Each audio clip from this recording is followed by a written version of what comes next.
Alam nyo ba na halos kalahati na ng populasyon ng mundo ay nakatira na sa mga lungsod?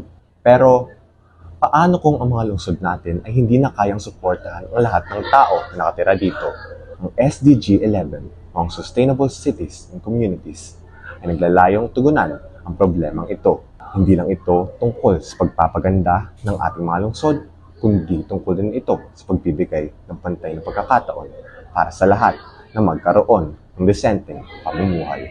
Sa Manila Bay, may isinasagawang reklamasyon kung saan tinabunan ng sandamakmak na buhangin ang gitnang banda ng Manila Bay, kung saan dito raw uusbong ang bago na namang modernong syudad. Nadagdagan nga ang lupa para pagtayuan ng mga gusali negosyo, pero tila ba'y lumiliit naman ang dagat.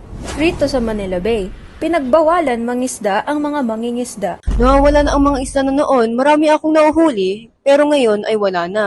At higit pa sa lahat, hindi ito nakakatulong sa kalikasan. Kung may urbanisasyon katulad ng mga sustainable cities na gagawin, dapat nating isaalang-alang ang mga maaapektuhan.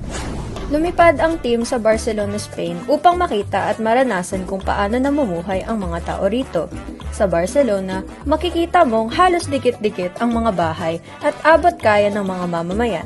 Magkakalapit lang ang lahat, maging ang tindahan at pamilihan ng manggamot. Bukod sa mura na, hindi ko na kailangan bumili ng sasakyan dahil lumingon lang ako paglabas, mayroon ng tindahan, klinik, bilihan ng gamot, at marami pang iba. Parang exercise na rin kapag naglalakad. Ang pagplano ng ating mga syudad ay may malaking impact sa affordability nito at sa ating klima. Kung gagawa man tayo ng mga tirahan sa hinaharap, sana ito ay sustainable, friendly sa ating kalikasan, at syempre, dapat ito ay affordable. Dahil sa dami ng populasyon sa Metro Manila, bakbakan ang pag-commute dito. Makahirap mag-commute lalo na pag rush hour kasi yun yung oras lang uwian ko sa trabaho. Depende na lang po kapag may nagpapaupo sa akin kasi minsan mahirap umupo. Episyente, ligtas, affordable, at sustainable na pampublikong transportasyon ang ating kailangan at dapat ito ay accessible para sa lahat.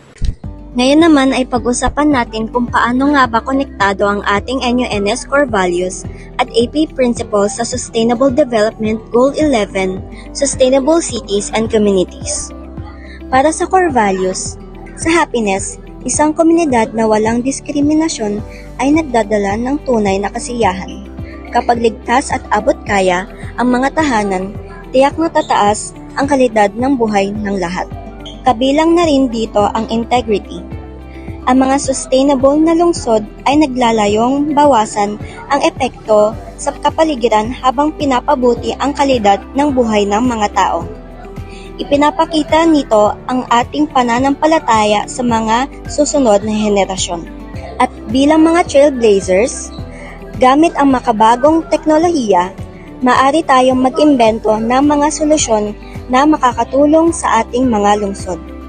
Isipin ang mga inobasyon tulad ng vegetal canopy na makatutulong sa pagbabawas ng polusyon at pagpapabuti ng urban wildlife. Nakikita na natin kung paano nga ba nag-uugnay ang core values sa ating SDG. Ngunit paano naman kaya ang ating AP principles? Unahin natin ang principle of utilitarianism.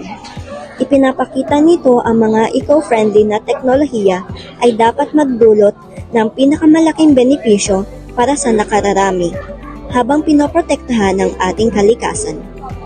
Sustainable cities and development ay isang malaking tulong para sa ating kalikasan sa pamamagitan ng pag-prioritize ng well-being ng mga mamayan sa paraan ng mga green spaces, pag-prioritize ng public transportation para mabawasan ng air pollution, pag-implement ng waste management systems na nagpapababa sa landfill waste, at syempre, pag-prioritize ng katatagan at adaptation sa climate change sa paraan ng mga matatag na infrastructure at planning measure, at marami pang iba.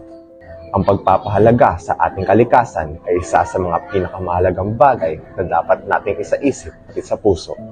Kaya sana sa inarap, makaranas tayong lahat ng masarap na pamumuhay. Sana tayo ay maging matatag kahit na may presensya ng mga kahirapan at sana hindi mabura ng ating kababayaan ang ating kalikasan.